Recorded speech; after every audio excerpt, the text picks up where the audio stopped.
सिंधुदुर्गामधील चिपी विमानतळावरून ठाकरेंच्या शिवसेनेचे माजी आमदार वैभव नाईक आणि माजी केंद्रीय मंत्री नारायण राणे यांच्यामध्ये चांगलीच जुंपलेली आहे। चिपी विमानतळ सुरळीत सुरू न झाल्यास विमानतळाला कुलूप लावू असा इशारा वैभव नाईकांनी दिला होता।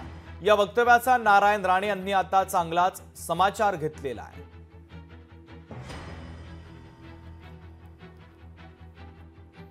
अनेक विमान ही अत्यंत वेळेत येत नाहीत, लोकांची गैरसोय होते आणि याच्यापुढे जाऊन आता हे विमानतळ बंद होण्याची स्थिती आहे।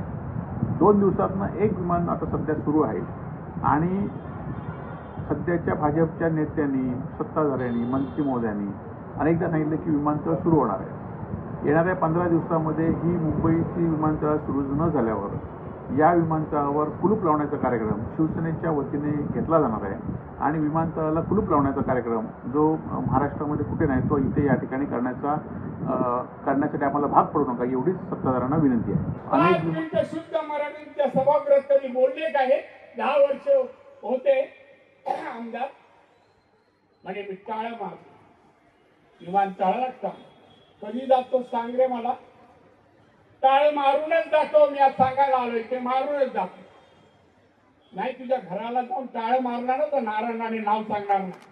ह्या आमदारांनी इथले रस्ते निकृष्ट दर्जाचे कॉन्ट्रॅक्ट हा घेत होता, कोल्हापूरचा पार्टनर। आता सत्ता आमची आहे, सगळ्या केसेस काढल्या ना पळता होई थोडं येईल तुला। लोकशाही मराठी ऐका, पहा, जागरूक रहा।